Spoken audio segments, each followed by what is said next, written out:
بسم اللہ الرحمن الرحیم۔ السلام علیکم۔ پروگرام علم و حکمت میں خوش آمدید۔ میں ہوں محمد سنلیاس۔ حاجی کرام، آج کی نشست میں ہم غامدی صاحب سے وہ سوالات پوچھیں گے جو بالعموم ہمیں نظر آتا ہے مسلمان دنیا میں اسلام کے حوالے سے پوچھنا چاہتے ہیں، اسلام کی رہنمائی ہدایت چاہتے ہیں۔ ہم یہ دیکھتے رہتے ہیں دنیا بھر کے جو سوشل میڈیا پلیٹ فارمز ہیں، ویب سائٹس، اس طرح سے لوگوں کی گفتگوؤں سے سوالات کرنا چاہتے ہیں۔ ہم صاحب کی خدمت میں رکھتے ہیں تاکہ عام مسلمانوں کی دین اسلام کی روشنی میں رہنمائی ہو سکے۔ اس میں سابق ہم اسی سلسلے کو لے کر حاضر خدمت ہیں۔ موجود ہے ہمارے ساتھ استاد جناب جاوید احمد غامدی صاحب۔ السلام علیکم غامدی صاحب۔ وعلیکم السلام۔ ہم سے بہت شکریہ، آپ کے وقت کا آغاز کرتے ہیں۔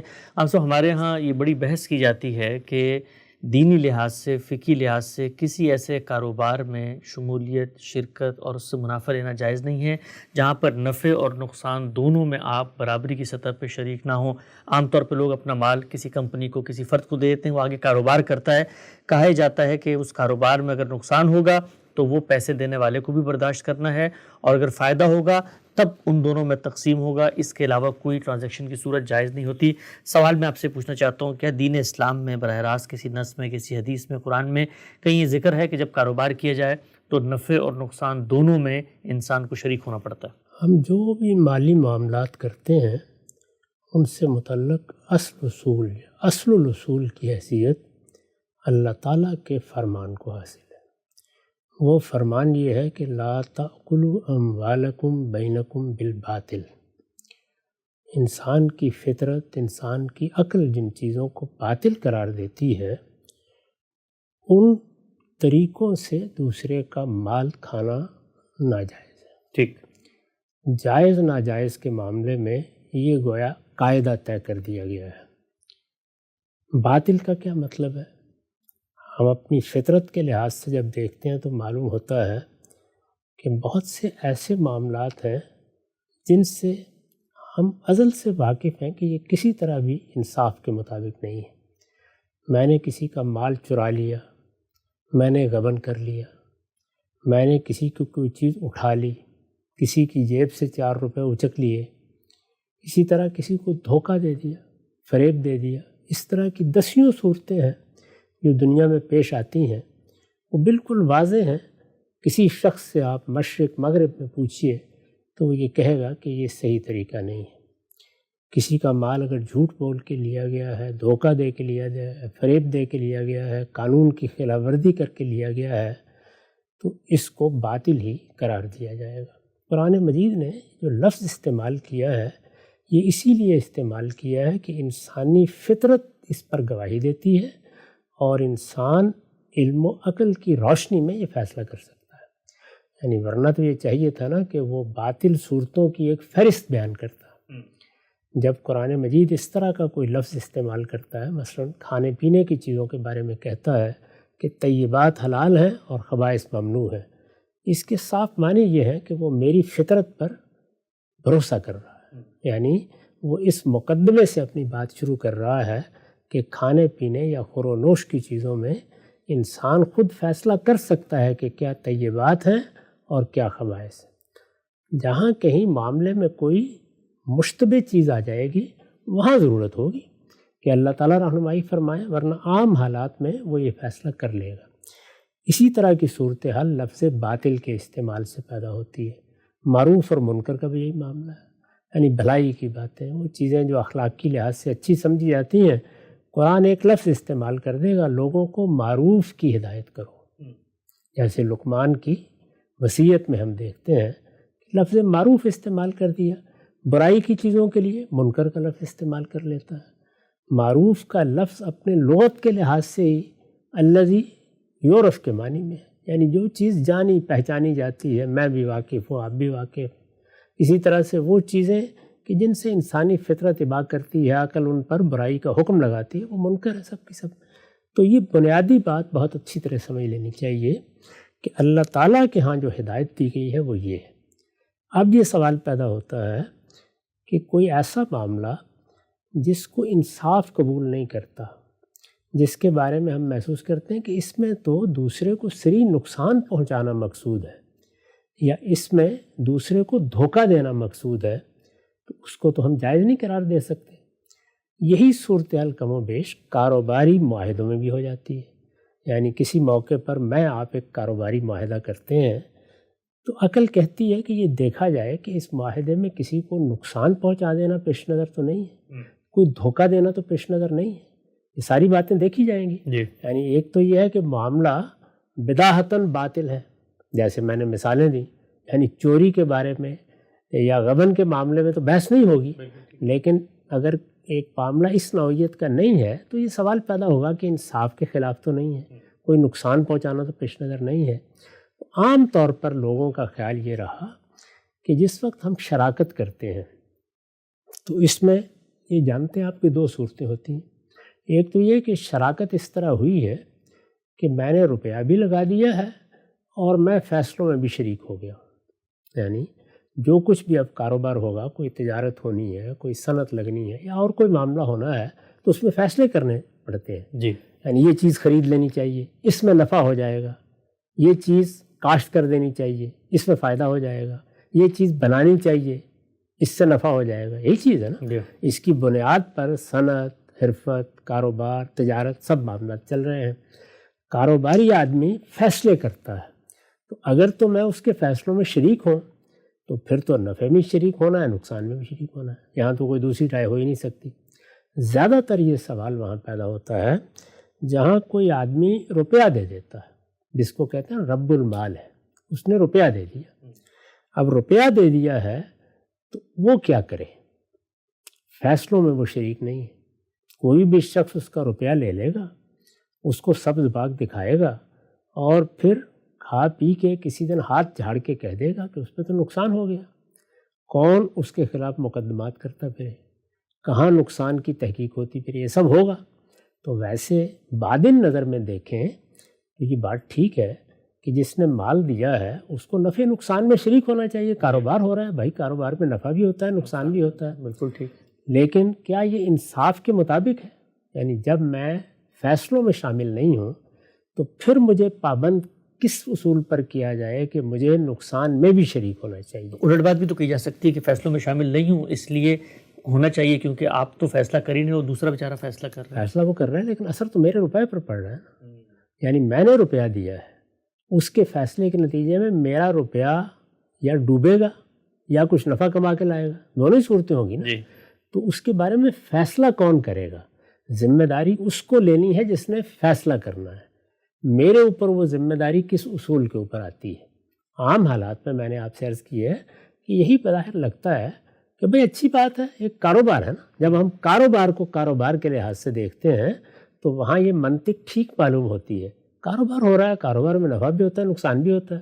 آپ کاروبار میں شریک ہو رہے ہیں، نفع لینے آ جائیں گے تو پھر نقصان میں بھی شریک ہو، یہ ہے اصل منطق۔ میں ایک دوسرے پہلو کی طرف توجہ دلا رہا ہوں، وہ یہ کہ جو نفع ہونا ہے یا نقصان ہونا ہے، دونوں میں اصل چیز جس نے فیصلہ کن کردار ادا کرنا ہے وہ اس شخص کے فیصلے ہیں جو اس روپے کو استعمال کر رہا ہے۔ اب اگر میں اس کے فیصلوں میں شامل نہیں ہوں تو یہاں یہ سوال پیدا ہوتا ہے کہ کیا پھر مجھ پر لازم ہے کہ میں کوئی ایسا معاہدہ نہیں کر سکتا جس میں اس سے کہوں کہ میں نقصان میں شریک نہیں ہوں؟ یہ ہے اصل سوال میرے نزدیک۔ اس کے سارے معاملات کا جائزہ لینے کے بعد میرا نقطہ نظر یہ ہے کہ تجربات یہ بتاتے ہیں کہ لوگوں کو اس بات کا حق ہونا چاہیے، یعنی وہ جس وقت معاہدہ کر رہے ہیں وہ شریک ہونا چاہتے ہیں نفع نقصان میں، کسی کو کوئی اعتراض نہیں ہے، کیونکہ کاروبار تجارت اس میں تو قرآن نے بتا دی نا کہ انترازم بینکم ہونی ہے، یعنی دو لوگوں کو باہمی معاہدہ کرنا ہے، دونوں لوگوں کو طے کرنا ہے کہ ہمارے ہاں کاروبار کیا ہوگا، حدود کیا ہوں گے، شرائط کیا ہوں گے، اور اگر کوئی نفع ہوتا ہے تو کیسے تقسیم ہوگا، نقصان ہوتا ہے تو کیا صورت ہوتی ہے، معاہدہ کرتے ہیں آپ، تو یہ باہمی رضامندی سے ہونا چاہیے۔ میرے نزدیک اگر کوئی آدمی فیصلوں میں شریک نہیں ہے اور وہ یہ کہتا ہے کہ چونکہ میں فیصلوں میں شریک نہیں ہوں اس وجہ سے میں روپیہ تو لگانے کے لیے تیار ہوں لیکن میں نقصان میں شریک نہیں ہوں گا، جو شخص مجھ سے روپیہ لے کے یہ کاروبار کر رہا ہے وہ اس کی ذمہ داری لے کہ وہ میرا روپیہ تو مجھے ہر حال میں واپس کرے گا۔ میں یہ سمجھتا ہوں کہ اس میں کوئی حرج کی بات نہیں ہے، بلکہ یہ عین انصاف کے مطابق ہے۔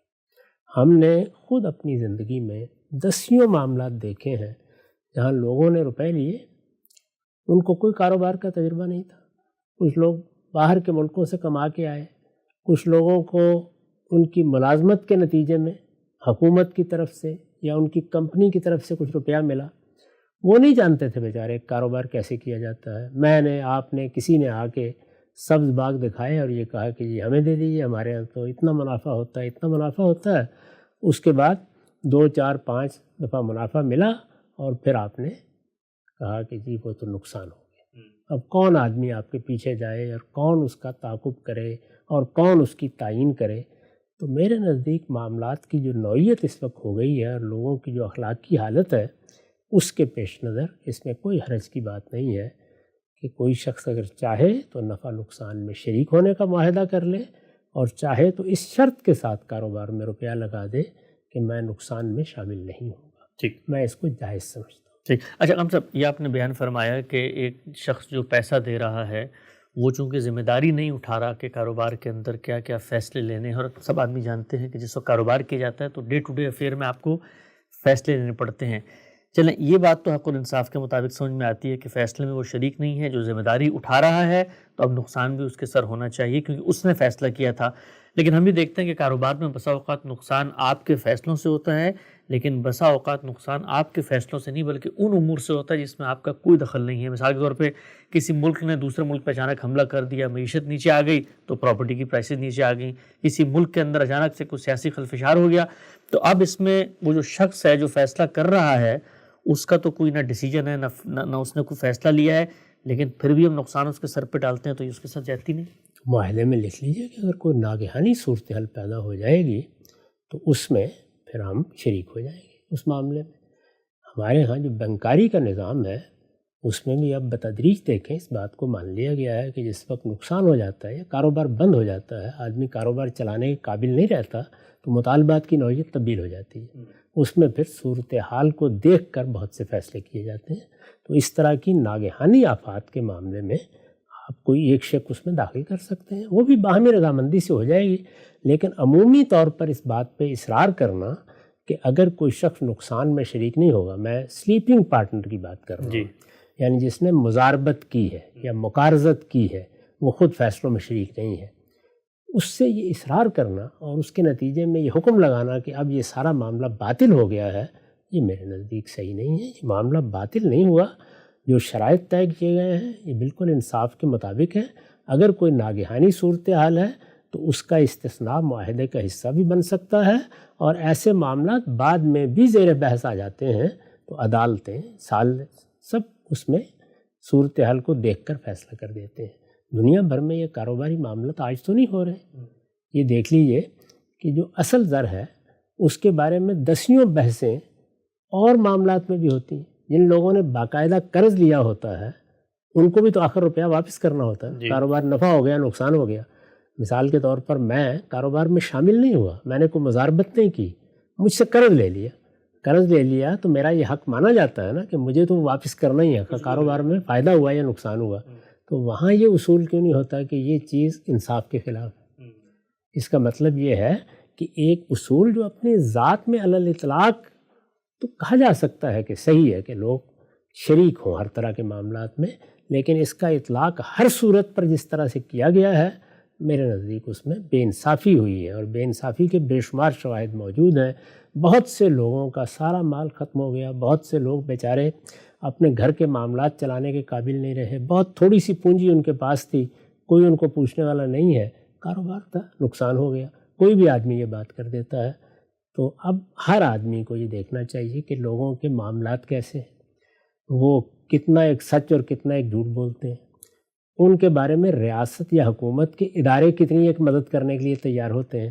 ان سب چیزوں کو دیکھنے کے بعد اگر ایک آدمی اس نتیجے پر پہنچتا ہے کہ جس طرح کے حالات ہمارے ہاں ہیں اس میں تو اب کسی پر اعتماد اس طرح کرنا بہت مشکل کام ہے، آپ لاکھوں بعض وقت کروڑوں روپے لگانے ہوتے ہیں، تو آپ یہ شرط عائد کر سکتے ہیں کہ میں نقصان میں شریک نہیں ہوں گا، نفع ہوگا تو البتہ جو نفع کا طریقہ طے کر دیا گیا ہے وہ آپ مجھے دے دیں۔ ٹھیک ہے، بات غام سے سمجھ میں آتی ہے آپ کی، اور ہم نے دیکھا ہے کہ پاکستان کے اندر بہت بڑے بڑے ایسے مزاربت کے نام پہ اسکینڈلز ہوئے جن میں پیسہ لے کر وہ سب کا سب پیسہ جو ہے ختم ہو گیا، اور کہا ہے گیا بھائی فقہ اسلامی کی روح سے تو نفع نقصان دونوں میں شریک ہو جاتا ہے، اس لیے آپ کا پیسہ ڈوب گیا، کاروبار تھا، اب آپ مطالبہ نہیں کر سکتے۔ ہم سے بتائیے گا مجھے، عام طور پہ فقہ اسلامی کا حوالہ دیا جاتا ہے اور کہا جاتا ہے کہ جی جو اسلامی فقہ ہے، اسلامک جورسپروڈنس ہے، اس میں یہ طے کر لیا گیا کہ نفع نقصان دونوں میں جب آپ شریک ہوں گے تب آپ مزاربت کر سکتے ہیں، مزاربت کی حدود و شرائط میں نفع نقصان دونوں میں شریک ہونا ہے۔ اس کے بارے میں آپ کیا فرماتے ہیں کہ کیا فقہ اسلامی میں ایسی بات ہے، اور اگر ہے تو پھر اس کی بنیاد کیا ہے؟ میں نے بھی عرض کیا کہ اس کی بنیاد وہی ہے کہ اس کو باطل سمجھا گیا ہے۔ دیکھیے قرآن نے جو اصول بیان کیا ہے، اس اصول کا اطلاق میں آپ کریں گے نا تو فقہا بھی ایسے ہی کرتے ہیں، یعنی فقہا بھی تمام معاملات کے بارے میں یہ تو نہیں بتا سکتے آپ کو کہ یہ قرآن میں لکھا ہوا ہے جی، یا یہ حدیث میں لکھا ہوا ہے۔ اگر کوئی معاملہ قرآن میں یا حدیث میں لکھا ہوا ہے تو اس میں تو وہ یہ بتا دیں گے، ورنہ جو اصول ہے یا قاعدہ عامہ ہے، یہ قاعدہ ہے نا، قرآن مجید نے بیان کر دیا کہ باطل کوئی معاملہ نہیں ہونا چاہیے، یعنی کسی کا مال آپ اس کو دھوکہ دے کے، فریب دے کے، اس کو نقصان پہنچا کے آپ نہیں کھا سکتے، یہ اصول بتا دیا۔ اب اس کا اطلاق کرنا ہے تو فقہ میں بے شمار معاملات ایسے ہوتے ہیں جس میں عام عقل کی بنیاد پر اطلاق کیا جاتا ہے۔ تو میں نے اسی لیے بہت وضاحت کے ساتھ یہ بتایا ہے کہ باطل نظر میں اگر دیکھیے تو یہ بات معقول لگتی ہے، سمجھ میں آتی ہے یہ بات کہ بھائی جب آپ ایک کاروبار میں شامل ہو رہے ہیں، کاروبار کے بارے میں بھی مانوں گا، آپ بھی مانیں گے کہ اس میں نفع بھی ہوتا ہے، نقصان بھی ہوتا ہے، تو آپ کو دونوں میں شریک ہونا چاہیے۔ باطل نظر میں تو یہی بات ہے، اسی پر ہمارے ہاں فقہا نے قانون بنایا ہے۔ میں عرض کر رہا ہوں کہ اس پہ نظر ثانی کرنی چاہیے۔ ٹھیک، صورتحال ایسی ہو گئی ہے اور معاملات کے تجربے سے یہ معلوم ہوتا ہے کہ یہ بے انصافی ہے۔ اس کی دلیل میں نے یہ دی ہے کہ یہ تو ٹھیک ہے کہ کاروبار میں نفع بھی ہوتا ہے، نقصان بھی ہوتا ہے، لیکن اس نفع و نقصان کے پیچھے 90% فیصلے ہوتے ہیں، یعنی بندہ فیصلے کرتا ہے، وہ غلط بھی ہوتے ہیں، صحیح بھی ہوتے ہیں۔ اس میں اگر کوئی رعایت دینی ہے تو وہ آپ شامل کر سکتے ہیں بعد میں، وہ استثناء کی صورتیں ہوتی ہیں ہر معاہدے کے اندر، لیکن عمومی طور پر ایک آدمی اگر اصرار کرتا ہے کہ میں تو اسی صورت میں شریک ہوں گا جبکہ میں صرف نفع میں شریک ہوں گا، میں نقصان میں شریک نہیں ہوں گا، تو چونکہ وہ فیصلوں میں شریک نہیں ہے تو اس پر یہ ذمہ داری نہیں ڈالی جا سکتی۔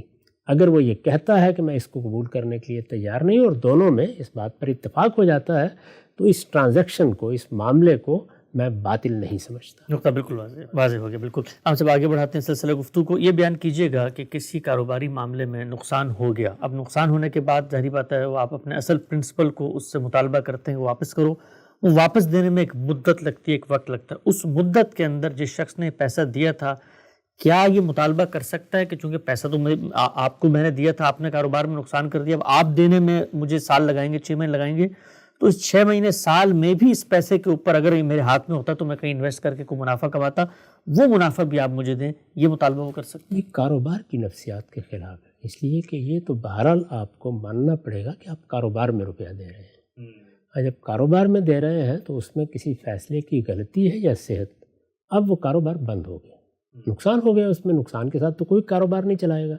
تو اب اگر نقصان ہو رہا ہے اور کاروبار بند کرنا پڑ گیا ہے تو وہ کہاں سے آپ کو دے گا؟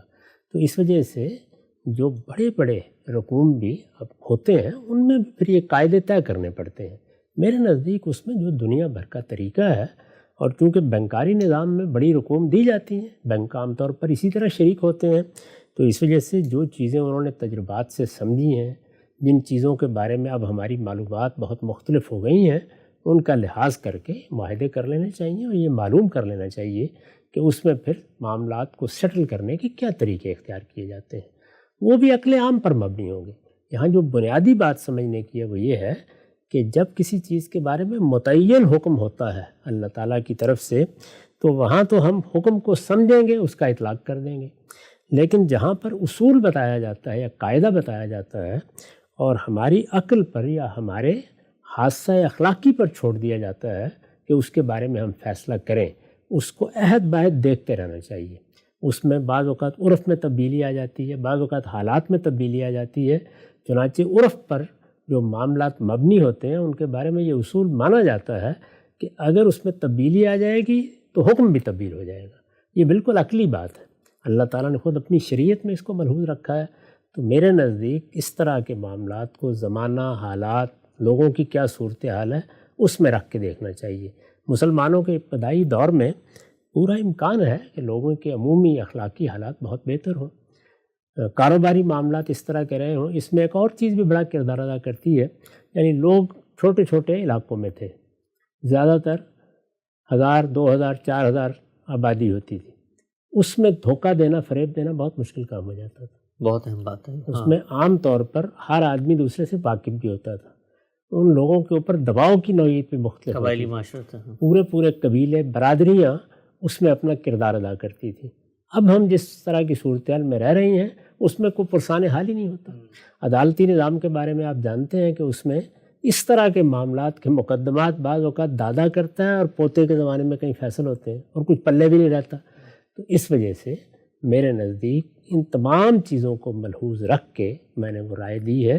بعد کے کیا معاملات ہیں کیا نہیں ہیں وہ طے کر لیں، ان کے بارے میں جو دنیا میں طریقے ہیں ان کو آپ ملحوظ رکھ سکتے ہیں۔ بنیادی بات سمجھانے کی ضرورت ہے، اور وہ یہ ہے کہ مقارضت کے معاملے میں یا مضاربت کے معاملے میں اس بات پر اصرار کرنا میرے نزدیک شرعاً ضروری نہیں ہے کہ میں نفع نقصان دونوں میں شریک ہوں گا تو تب کاروبار ہو۔ یہ جو مالی معاملات آج کے دور میں پیش آتے ہیں اس پر ہم غامدی صاحب سے رہنمائی طلب کر رہے ہیں، آگے بڑھاتے ہیں سلسلہ گفتگو کو۔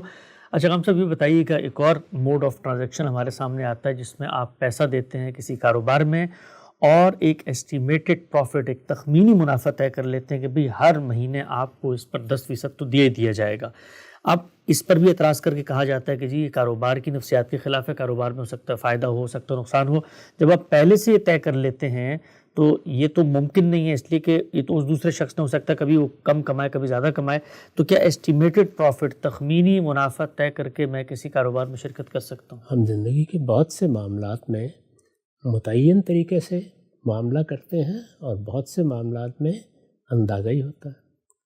یعنی اگر درختوں پر لگے ہوئے پھل ہیں اور اندازہ کرنا ہے کہ ان پھلوں میں زکوٰۃ کیا ہوگی، یہ معلوم ہے نا کہ رسول اللہ کے زمانے میں لوگ اس طرح سے ایک حصے کو اپنے بازوؤں میں لے لیتے تھے اور پھر درخت کے چاروں طرف پھر کر اندازہ لگا لیتے تھے کہ ایسا پھل ہوگا۔ تخمینے کا معاملہ ہماری زندگی کا عمومی معاملہ ہے، تو یہی چیز بعض اوقات کاروبار میں بھی ناگزیر ہو جاتی ہے۔ مثلاً میں ایک کاروبار کر رہا ہوں، اس کاروبار کا حساب رکھنا ہے، ایک ایک چیز کو دیکھنا ہے، اس میں بھی مسئلہ کیا ہوتا ہے، وہ یہ ہے کہ چلیے پہلی بات جو میں نے آپ سے عرض کی وہ تو طے ہو گئی، لیکن نفع لینا ہے، نفع دینا ہے، کتنا ہوا ہے، ایک ایک چیز کا حساب کرنا پڑے گا نا۔ جب آپ نفع دینے پہ آئیں گے تو اگر آپ یہ کہتے ہیں کہ جو نفع ہوگا اس کا اتنے فیصد آپ کو ملے گا، آپ کی انویسٹمنٹ کے لحاظ سے جو آپ نے روپیہ لگایا یا کوئی اور طریقہ آپ طے کرتے ہیں، جو بھی آپ طے کریں گے اس کا حساب کرنا پڑے گا۔ تو اگر کوئی آدمی یہ کہتا ہے کہ دیکھیے جی میں کاروبار میں آپ سے روپیہ لے رہا ہوں، میرے کاروبار میں کبھی نفع 10% ہوتا ہے، کبھی 5% ہوتا ہے، کبھی 1% ہوتا ہے، کبھی کبھی نقصان بھی ہو جاتا ہے، بحیثیت مجموعی یعنی نفع کا اوسط کیا رہتا ہے، وہ عام طور پر 5% رہتا ہے، 6% رہتا ہے، میں یہ آپ کو دے دوں، تو یہ تخمینہ ہے، یہ بھی بالکل جائز۔ اگر دونوں میں یہ بات طے ہو گئی ہے، کاروبار کرنے والے نے بھی یہ ذمہ داری اٹھا لی ہے اور روپیہ دینے والا بھی اس پر راضی ہے، تو میرے نزدیک تخمینے پر معاملات کرنا علم و عقل کے بالکل مطابق ہے، اس کے اوپر بھی کوئی فتویٰ نہیں لگایا جا سکتا۔ اگر دونوں فریق راضی ہیں، ترازم بینہم ہو گیا معاملہ تو بالکل ٹھیک ہے۔ ٹھیک، نقطہ بالکل واضح ہو گیا، آگے بڑھاتے ہیں سلسلہ گفتگو کو۔ اچھا غام صاحب، اس وقت جو دنیا کے اندر مختلف نوعیت کے یہ ماڈرن ٹرانزیکشنز کے موڈ آ رہے ہیں، اور اس میں ہم نے یہ بھی دیکھا ہے کہ سرکار بھی کہیں نہ کہیں انوالو ہوتی ہے، ریگولیٹری باڈیز ہیں، اتھارٹیز بنی ہیں، جو کاروبار آپ کر رہے ہیں ان میں آپ کے حقوق کو تحفظ بھی حاصل ہوتا ہے۔ اس نوعیت کے کاروبار بھی سامنے آ رہے ہیں کہ جس کے اندر آپ پیسہ دیتے ہیں، جو دوسرا شخص ہے وہ کسی ٹینجیبل چیز کو، پروڈکٹ کو، جو مروجہ کاروبار کے طریقے تھے کہ بھی زمین لی ہے، دکان لی، ایسا کچھ نہیں ہے، وہ کوئی عجیب و غریب سی چیزیں آتی ہیں، کوئی میٹاورس کے اندر ہو رہا ہے، کچھ اس طرح کے سٹاکس ہیں جو کہ پتہ ہی نہیں ہے کہاں پر ہیں، یا بسا اوقات لوگوں کی فیصلہ کرنے کی صلاحیت کو ہی بطور کموڈٹی ٹرانسفر کر دیا جاتا ہے۔ تو اس طرح کی جو چیزیں ہیں اس وقت آپشن ٹریڈنگز کے نام سے چیزیں آتی ہیں، اس میں کیا کرے آدمی، کیونکہ اس میں تو کوئی چیز ہے ہی نہیں جس کا کاروبار کیا جا رہا ہوتا ہے۔ وہ چونکہ ایک حدیث میں یہ بات آ گئی ہے کہ جب تک کوئی مال تمہارے قبضے میں نہ آ جائے اس وقت تک اس کی خرید و فروخت نہ کرو، یہ بات بیان کی گئی ہے۔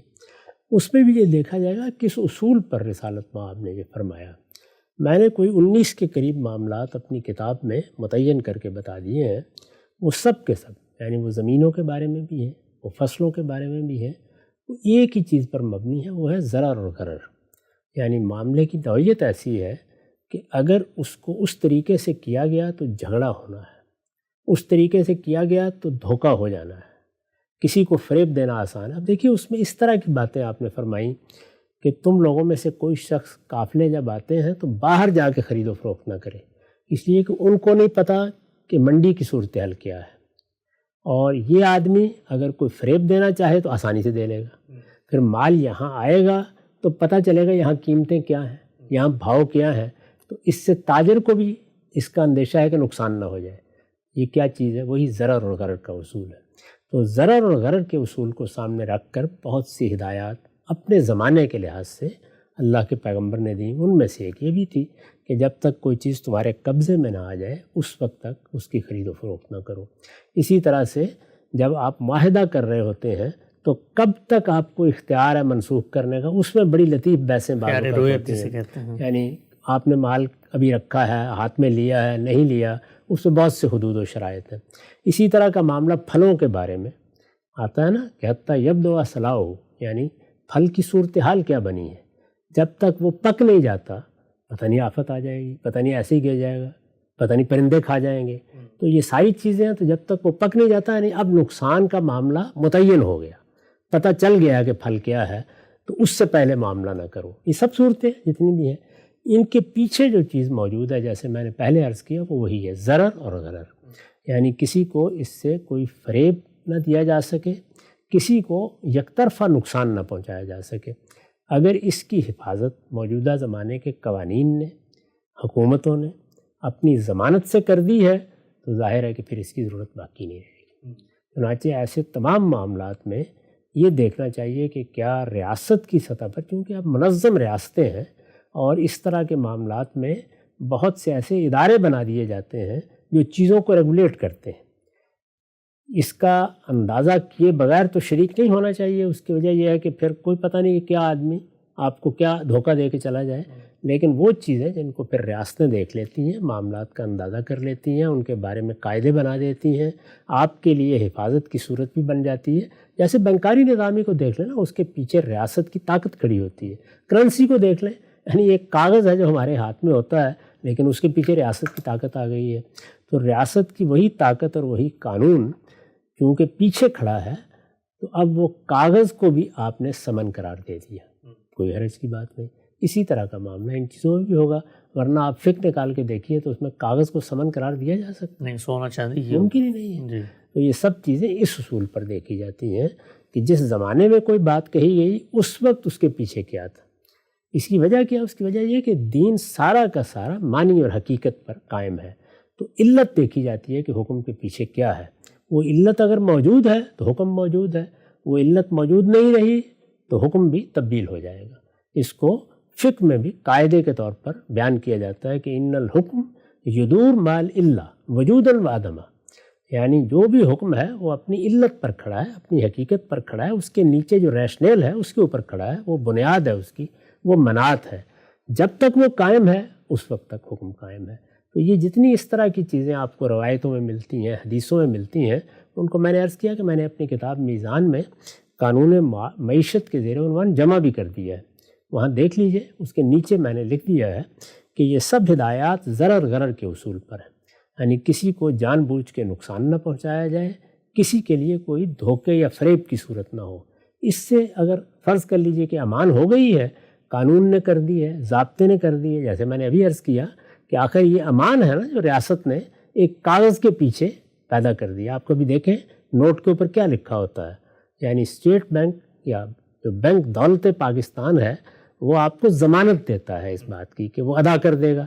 تو اس کا مطلب یہ ہے کہ کاغذ کے پیچھے بھی جب قانون کی طاقت آ گئی ہے تو کاغذ کو آپ نے قیمت بنا لیا ہے. بہت اہم بات. اسی طرح کا معاملہ، اسی اصول کو ہر جگہ دیکھا جائے. بالکل واضح ہو گیا. آگے بڑھاتے ہیں سلسلہ گفتگو. اچھا ہم سب اس وقت پاکستان کے اندر ایک بڑی مہم چل رہی ہے ریاست کی سطح پہ، اسمگلنگ کی روک تھام کی. ہم جانتے ہیں بلینز آف ڈالر کی اشیاء پاکستان میں اسمگل ہوتی ہیں. لوگ اپنے ہوائی سفروں کے دوران چیزیں لے کے جاتے ہیں، موبائل فونز ہیں، پھر ہمارے بارڈرز کے ذریعے سے چیزیں آ جاتی ہیں. سوال یہ ہے کہ کیا کسی شخص کو جو پاکستان میں کاروبار کر رہا ہے اگر یہ معلوم ہو کہ یہ جو پروڈکٹ وہ لے رہا ہے یہ اسمگلنگ کے تھرو اس ملک میں آئی ہے جس کی ریاست نے اجازت نہیں دی، تو اس طرح کی کسی چیز کو خرید کر بیچنا، اس میں منافع حاصل کرنا دین اسلام کے لحاظ سے کیسا ہے؟ یہ اصولاً تو یہ ایک ناجائز کام ہے۔ ریاستیں جب اس طرح کی قانون سازی کرتی ہیں تو لوگوں کے مفادات کے لیے کرتی ہیں، اگرچہ اس کے پیچھے بھی ایک بہت بڑی چیز کیا ہے، وہ یہ ہے کہ اب چونکہ باہر سے اگر کوئی چیز آئے گی تو اس پر ڈیوٹی لگائی ہوتی ہے، جی، یعنی اس پر کچھ ٹیکس دینا پڑتا ہے۔ اس کی حفاظت کے لیے جب ٹیکس کے بغیر کوئی چیز آئے گی تو آپ اسے اسمگلنگ قرار دے دیتے ہیں۔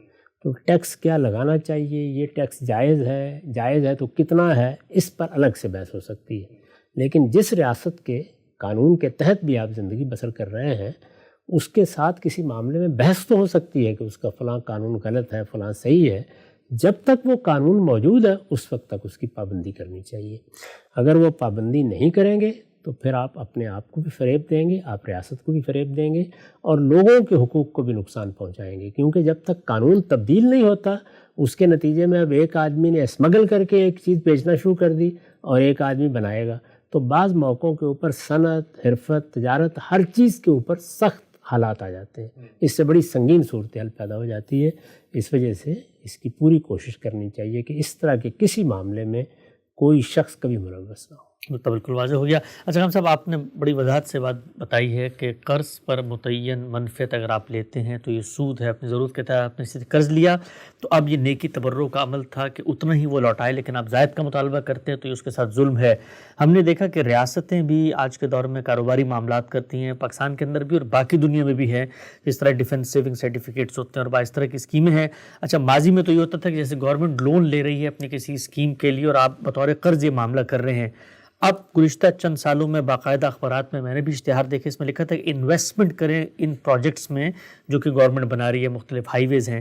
تو اس طرح کی چیزوں میں اگر آپ انویسٹمنٹ کرتے ہیں سرکار کے ساتھ اور اس پہ جو منافع آتا ہے سرٹیفکیٹس وغیرہ پہ، تو یہ منافع کیا کاروباری منافع سمجھا جائے گا؟ جو معاہدہ ہے یا جس شخص نے بھی آپ سے روپیہ لیا ہے، سوال یہ ہے کہ وہ کیا اعلان کر رہا ہے۔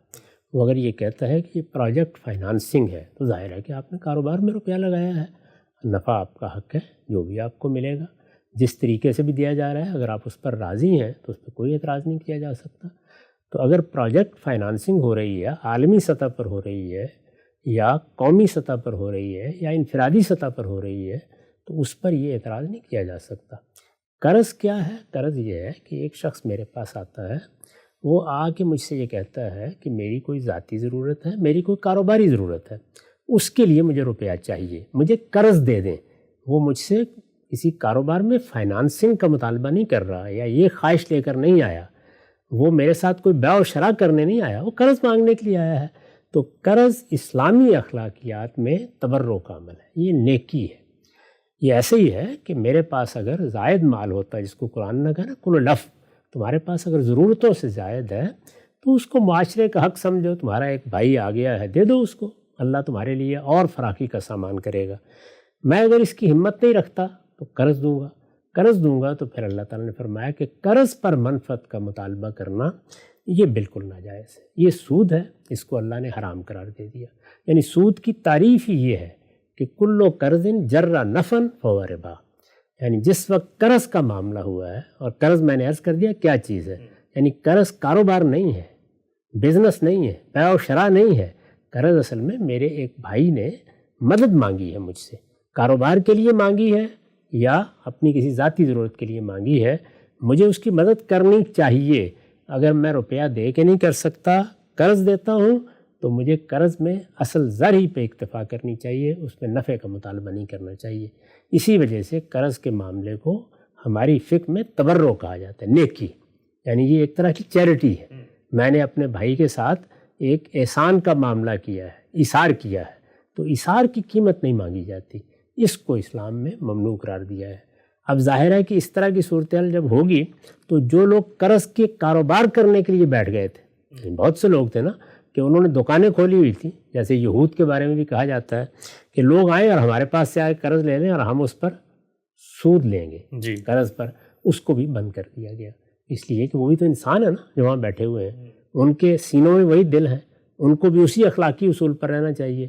تو قرض کا معاملہ جہاں پر بھی ہوگا، مجرد قرض، اس کے اوپر نفع لینا بالکل ناجائز. ٹھیک، نقطہ بالکل واضح ہو گیا. ہم سب آخری سوال آج کی نشست کا، ہم یہ دیکھتے ہیں کہ ہمارے معاشرے کے اندر یہ جو لین دین کے معاملات ہیں، بالعموم اس کی جو معاہدے جو شکیں لکھی جاتی ہیں اس کی پاسداری بھی نہیں کی جاتی.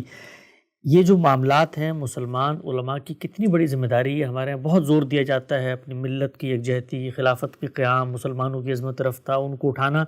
لیکن یہ جو بنیادی چیزیں ہیں اسلام کی، کہ بھئی ایک مسلمان جو ہے وہ جب معاملہ کرتا ہے، معاہدہ کرتا ہے، اس کو پورا کرتا ہے. چھوٹے سے چھوٹے لیول پہ دیکھ کے ریاست کے لیول پر بھی دیکھتے ہیں کہ ہمارے یہاں جو بھی معاملات ہو جائیں، لکھ بھی دیا جائے تب بھی اس پہ عمل درآمد نہیں ہوتا. اس کی کتنی ضرورت ہے کہ ہمارا مذہب اور مذہبی تعلیم لوگوں میں یہ شعور اجاگر کرے کہ جو چیز آپ نے لکھی ہے آپ نے اس کو پورا کرنا ہے. یہ تو میرے بھائی المیہ ہے. یعنی سب سے بڑھ کر جو چیز مذہب پیدا کرنا چاہتا ہے وہ تطہیر اخلاق ہے.